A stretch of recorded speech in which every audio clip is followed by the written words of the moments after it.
I'm nervous. I'm freaking nervous, B. Testimony is powerful.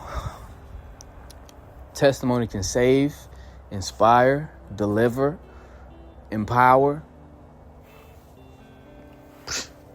It's by testimony and the blood of the Lamb that we defeat the enemy. I've recorded a video of my testimony before. I made an entirely separate channel. I posted it, and it's floating on the internet somewhere. And no regrets. But conviction. One day the Spirit told me, why are you ashamed of your testimony? And that's why I'm recording this video in this setting. Wife beater, outside, just me and the camera and the phone. I think I held back a lot, bro. I think I just held back and I didn't tell the whole truth. And this time around, I'm not holding nothing back, because that video was a year ago.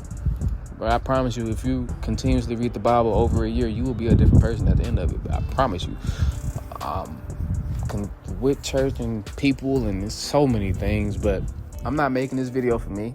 I'm making this video to help somebody with whatever it is they're going through. Hold on, I just want to get a dab of sun, excuse me. Another reason that it's really just on my spirit to make this video, and I know it can help people, is because I ran into an old friend who, I'm not gonna lie, they looked to be exactly where I was when Jesus saved me. I'm making this video for you and every other person for people curious about God. That's it. For people curious about God, what he can do, what he will do. Let me paint the life on the individual I once was and the life I lived before giving my life to Christ. I've been blessed my entire life. 2 parents who love me. That's a blessing. That right there is a blessing. 2 parents who love me in a small town where people actually care and love and look out for each other.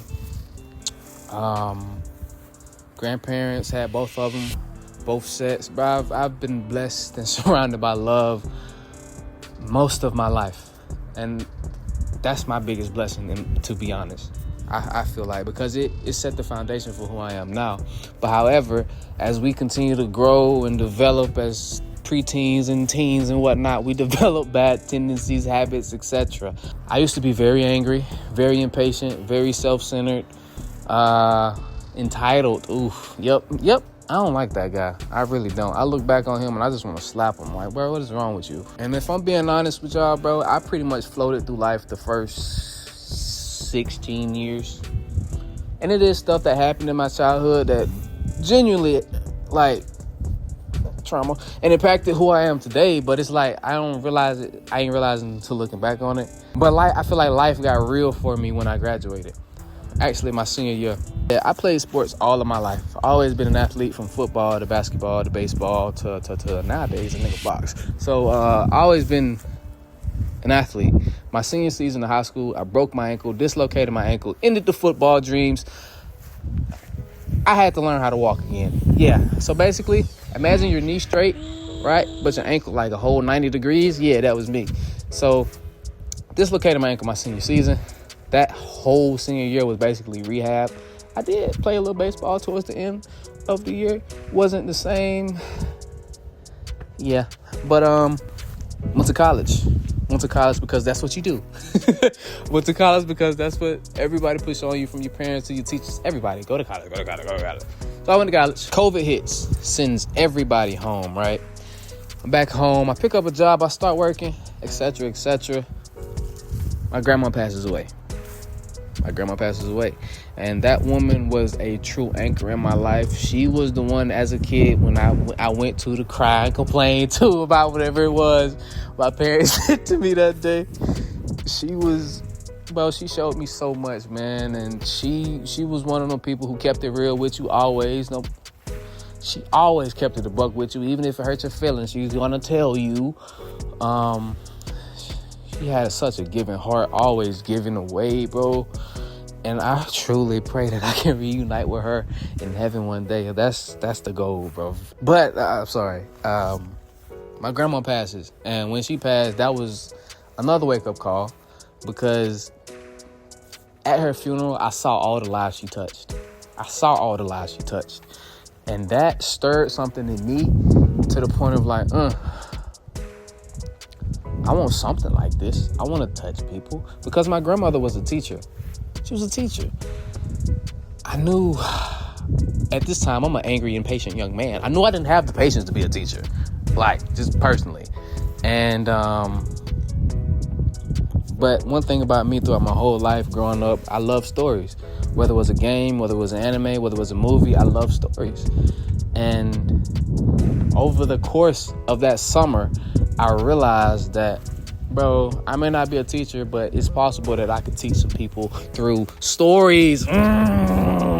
Right. Come on, hit it with me. So that's really the background before everything. Tone switch. We finna get real. So when I broke my ankle, that was the first time I smoked weed. Right. When my grandma passed, I started smoking more weed. I don't even think I processed her properly because I was smoking weed. Right. So I'm gonna be honest, bro. I was really just smoking weed for probably. It got bad, bro. I ain't gonna lie. It got to a point of daily. It got to a point of couldn't function without it, irritated without it. I literally had to move out of my parents' house because, like, bro, you ain't having that shit in my house with my son and my daughter. And it's like, I respect it. So when I moved in with my grandpa, who long after losing his wife, and I kept smoking. But eventually my family was like, hey, we're moving. We're leaving Sparta, move to Atlanta, move to the A. And I'm like, well, shit, man, if I wanna tell stories that have at least a slither of the impact that my grandmother had, it's gonna be pretty tough to do that down here in Sparta. It's more opportunity in Atlanta, so let me go to Atlanta. So I moved back in with the fam, and honestly, that really what broke me smoking, what stopped my smoking the first time, because I'm living with them, not finna show that to my brother and my little sister. Like, yeah. So stopped smoking for a while, but in me stopping smoking, if you notice about habits, if you don't when you're trying to break a habit, you have to replace it. It's mandatory. And I replaced it with alcohol, a bottle. And honestly, worse. I honestly think alcohol is more dangerous than weed. I think it's one of the most dangerous drugs because it destroys your body from the inside out. It numbs you in so many. Another video. Focus. Whole family moved to the A. I'm drinking. But however, I'm like, bro, I gotta pursue something. I enrolled in a film mentorship. You know, I had, and I'm gonna be honest, I know the Lord placed me there for a reason. I still trying to figure it out precisely. But that film mentorship, it taught me story, it taught me film, it taught me answering your own question. It taught me a lot, bro. Just about how the world of film works, how stories work. It laid the foundation for my career as a storyteller. However, I'm still drinking throughout this mentorship. And I feel like the more I drank, the deeper and deeper in a hole I got, the darker and darker it got. I vividly remember drinking one night saying, my liver. This is me being completely transparent, and this may piss some people off, and honestly, it pisses me off, but I know it's not me. It was one day, I'm driving to the liquor store at that, and I have the thought in my head. I know it was not my thought. I know it was a seed. The enemy tried to plant it, and he overplayed his hand. I know this. This was not my thought. But the thought came in my mind, F God. It was at that point, I'm like, whoa. I got scared, bro. The fear of God hit me then and there. Like, what do you mean? Huh? And that was the real, wake-up call to, I need to pursue him even more because, that ain't me. And I felt the fear of God with that thought, bro. So, I'm gonna be honest. He overplayed his hand. With that one thought, he overplayed his hand. And not to mention, throughout this whole time, is the time period, I don't know if you're familiar, George Janko, he left Impulsive, started his own show, started preaching the word, started showing he was a living testimony of how God would provide for you. And I'm gonna be honest, I've seen every podcast on this channel. It's truly, I kind of got saved through a podcast in some way because the seeds that planted, they grew. And this is where it gets crazy because later that year, as I'm doing the mentorship, as I'm drinking, as I'm still trying to get closer to God, Thanksgiving comes around. And every Thanksgiving we go around. What are you thankful for? What are you thankful for? What are you thankful for? Ironically, guess what Ironically, guess what I said? My health. Yeah, I'm grateful for my health. And we left Thanksgiving, went back home that day, and I drank again. Had a beer. Had a nice lime Michaelo. You know what I'm saying? You know what I'm saying? And my stomach was like, put that down. Felt knots in my stomach. Like, okay, cool. Maybe it's from the food, Thanksgiving, plus the, So I put the bottle down. Like, I didn't finish it. And the next day I went to work. Look at the camera, bro. The next day I went to work. I had a coffee. At that time, I drank coffee. I had a coffee, right? And the coffee made my stomach feel like it did the night before. I'm like, wait, whoa, okay. So I switched to a tea, right? The tea made it worse. I go to my manager and I'm like, I can't, I'm sorry. I really am sorry because I be carrying at work. I really am sorry, but I have to go. Like, I'm dying. Slowly but surely, I have to go. I'm sorry. She was like, I get it, understand, take care of yourself, feel better, Go home. And my stomach is in knots the whole way home. I really should have went looking back, I should have went to the hospital, bro. But Black Power, right? I'm sorry. We stopped. So yeah, as you can see, I deflect pain with humor.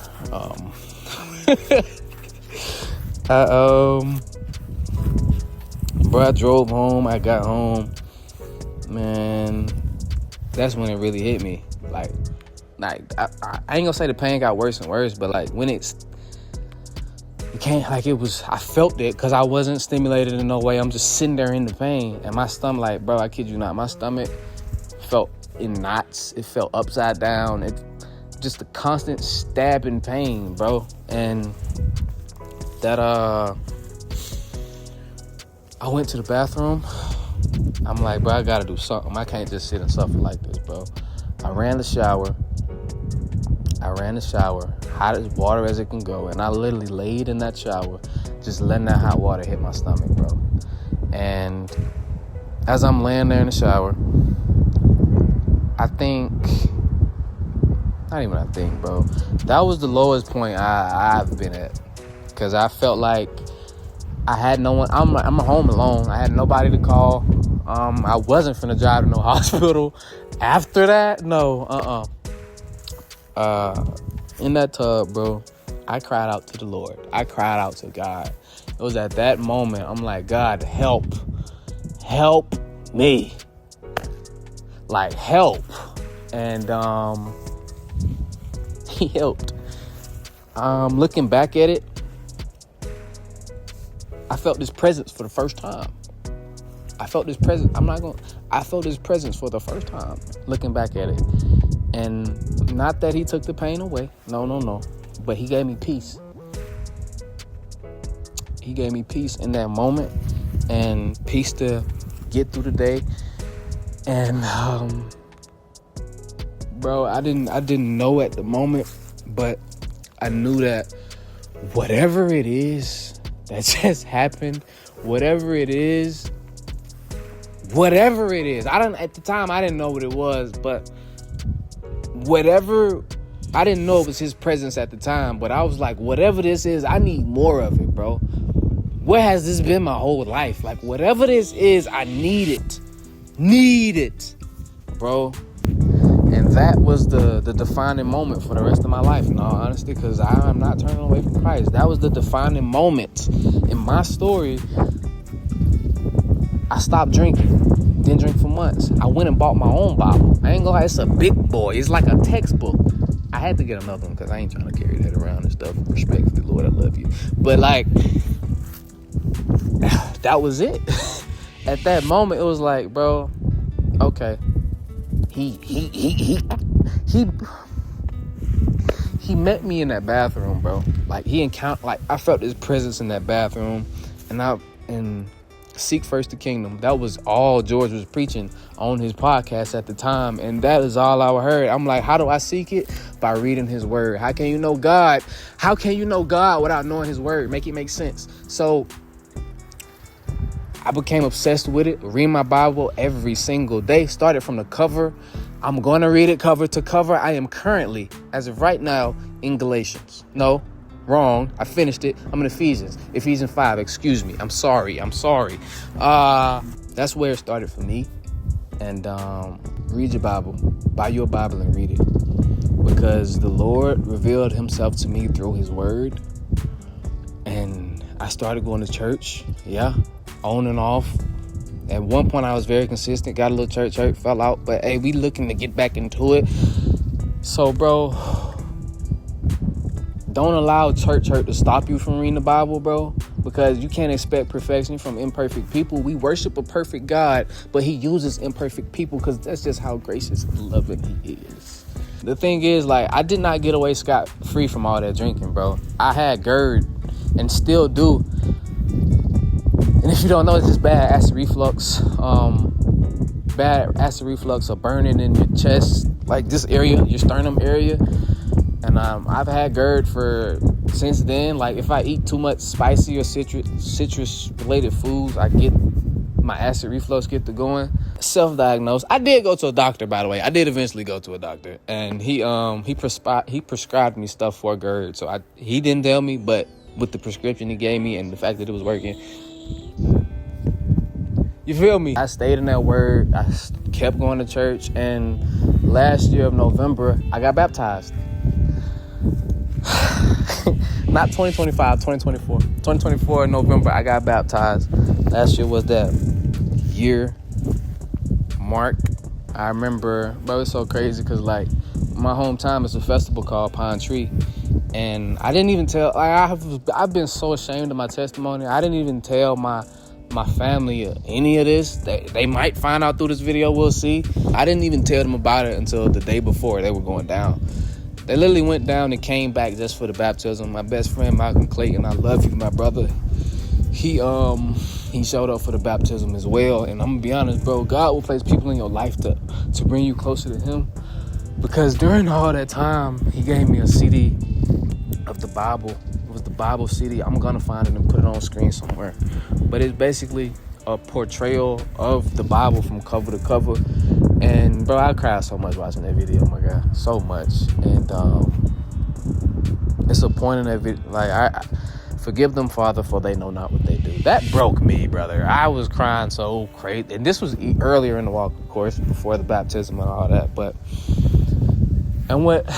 That's why I say God will place people in your life for a reason, because as I'm reading that Old Testament, and if you know the Bible, you know that Old Testament get rough, brother. It's a hard read. And I remember, like, bro, I cannot wait to meet this Jesus guy. And if you know me, you know Shaw hates spoilers. Do not spoil Shaw. Don't do it. And I didn't, but I knew I needed that Jesus guy. You know what I'm saying? That Lord Jesus, excuse me. And through that video, through that CD, I learned so much about him. Like, that was another defining moment of my walk, that CD. And that was just a little detail I missed throughout the time frame of it all. And it's not like it's just been cupcakes and butterflies since then, but I'll tell you one thing, I've had a constant peace. I got somebody I can call on and rely on higher than myself. I got the word of God, bro, which will truly help you through whatever it is you're going through, bro. You just got to pick that Bible up. And if you're too lazy to pick it up, ask ChatGPT to find you a verse to help you with what you're going through. And don't make ChatGPT an idol now. Don't rely on it. Read your word for yourself, my brother. But start somewhere, bro. Get you a Bible. Stay in that thing, bro. And he met me in his. First, he met me in the bathroom in the shower, and then he met me in his word, bro. I remember reading that red text for the first time. I remember reading that red text like, oh my goodness gracious, this is different. I remember reading that New Testament and it being like, oh, like a new hunger for the word, you know? I honestly, bro, if you starting off, I wouldn't even say start from the beginning, bro. I would say read Genesis, right? And then go to the New Testament. And then you can go do your homework on the Old Testament. I made it harder on myself, and I'm okay with that. Because it's my story, and it's not yours. You got your own, you know? And look, I'm gonna be completely honest and transparent and tell you the truth about a relationship with God that a lot of people just don't tell you. He's gonna challenge you. He's gonna get you out your comfort zone. He's gonna invade every area of your life, every area, and there ain't nothing you can hide from him that he won't get involved with in some type of way, bro. From living situations to food to car to your career, my brother. Like me, I thought I was gonna be a big content creator. You know, I thought I was gonna be shoot movies. And honestly, I do still see myself as a creative, and that's the goal. That's what I'm working towards. But I was creating at that time for views, for clicks, for man. Yeah. I was playing the game, the content game, trying to get these numbers, trying to get these subs. And I did grow a little channel to 2,000 almost subscribers. You know, so I did a little something. But like, over like the last couple of months, bro, I felt conviction like no ever to like, bro,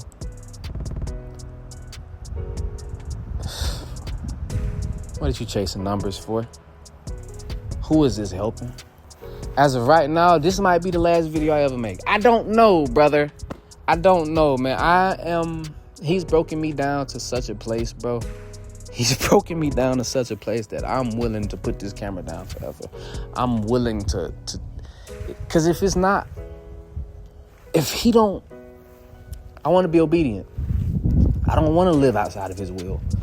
You can't have a little bit of God. You can't have a little bit of Jesus. If you ask for him, because he wants all of you. And he's going to touch whatever it is you care about. Whatever it is, bro. He's going to touch it and he's going to invade it. To make you more like him, to make you focus on him, to do things that glorify him. And for me personally, bro, the hardest thing I've had to let go of is content. And it is control of my content and control of the career, the job, control, bro. That's been my thing I've had to let go of, control. And it's a battle. Still working on it. And I genuinely was going to just stop creating altogether, but I would be wasting the gifts and the talents the Lord gave me if I did. So if I'm going to create for the kingdom. And I realized that through a lot of praying, fasting. So he's placed people in my life to confirm things, bro. He's done things to confirm things. And I'll tell y'all this story and then I'm going to go. I did try therapy once upon a time. I don't know if she was a Christian therapist or what. It was BetterHelp, bro. I don't know. It took everything in me to just go. I also went to a discipleship, which was very foundational in my belief and my faith and really laid the foundation of all of it. Oh, my God. Okay, I'm missing a lot. But Lord willing, we'll make more videos and go into depth on these things. So, content and creation and my creative side, giving control of that and what I want to make to him, bro. It started with gaming videos, went to anime, went to music videos, and look at me now. Willing to walk away from it all, bro. It's like, man, if I'm creating content that's not blessing nobody, what am I doing? Am I doing it to chase the numbers? Am I doing it to make $1? That's what the majority of people are doing, and I don't judge them. No judgment at all, but for the believer, submitted to Christ, obedient to Christ, he wants all of you. And he wants you to glorify him in all that you do. And I ain't gonna say I wasn't glorifying him in my content, because if somebody brought it up, I would, but I wasn't creating for him. I was creating for me and for man. And that he has officially broken off of me. On my anime channel, I made a video saying allow me to reintroduce myself, hopefully leading them to this video. I haven't posted on my live channel for the channel you're watching now. I haven't posted here in 4 months. And this is the first video back, and every video after this will be submitted to Christ, submitted to the Lord, submitted to help somebody and bless somebody. And I pray this video does help somebody. And bro, if you won't find peace in that bottle. You won't. There is a Prince of Peace, and his name is Jesus Christ. You can read his word and find him, but at the end of that bottle, it's gonna go away. That feeling gonna return, and it's gonna be a cycle.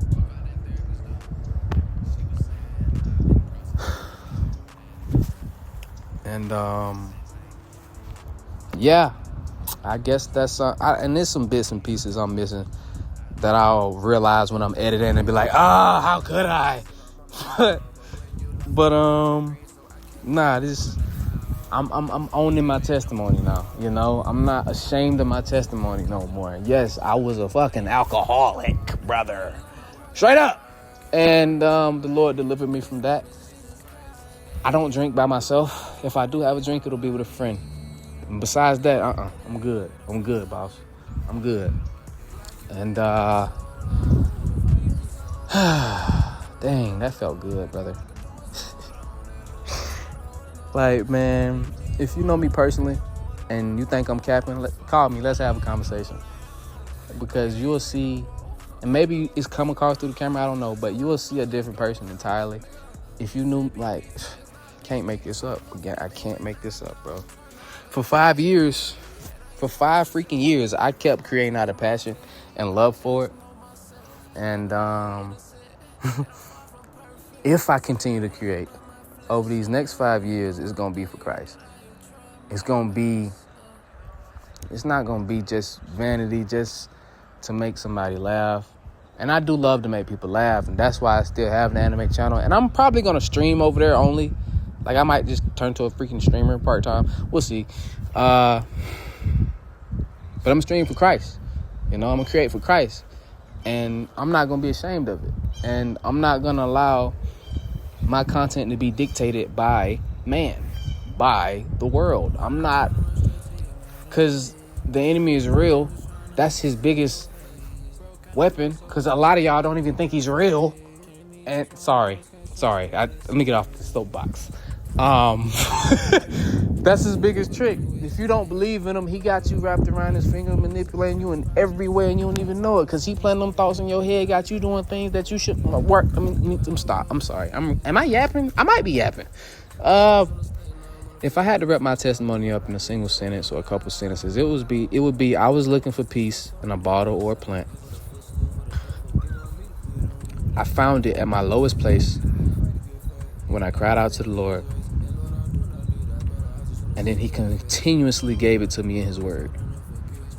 And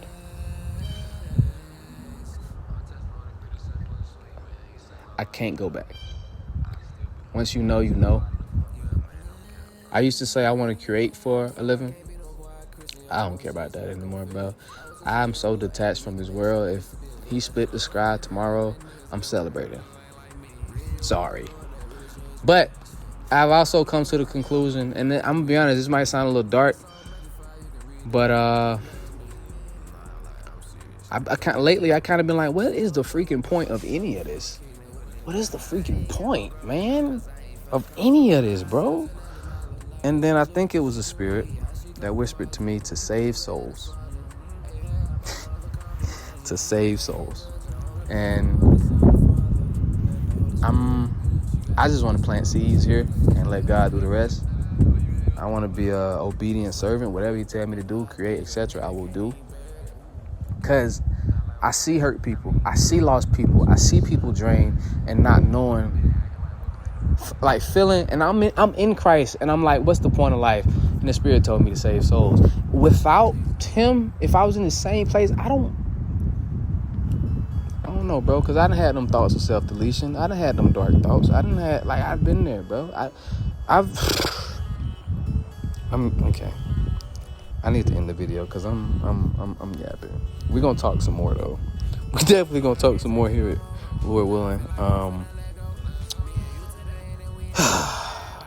If you know somebody who struggles with weed, alcohol, any type of substance abuse, lust, just run away from lust. Just flee. Don't even fight it. Flee. Run away. send them this video, bro. Because I am a living testimony that no matter, you can have a great life beforehand, and if you had a shit life, I'm sorry, brother. I'm sorry. I don't mean to, I'm sorry. I really, really am. But I promise you, if you invite God in, it will get better. You'll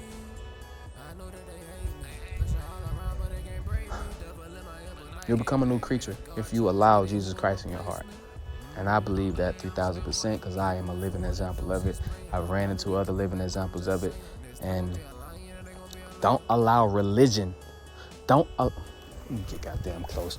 Don't allow man-made religion to stop you from a relationship with Jesus Christ, because he does not care about this man-made religion and they rules. He wants a relationship with you. And then he'll prune these things out of you. And then he'll correct you. But he wants you. He wants a relationship with you. Don't allow religion to keep you from it. Please. It's about relationship more than anything. And if you disagree, bro, tough. Because that is why he gave us the Old Testament and all these rules. He gave us the Old Testament and all of these rules to make it crystal freaking clear that you cannot do it without Christ. That's why his yoke is easy. I thank you. I love you. God bless you, man. And we'll see if I see y'all again.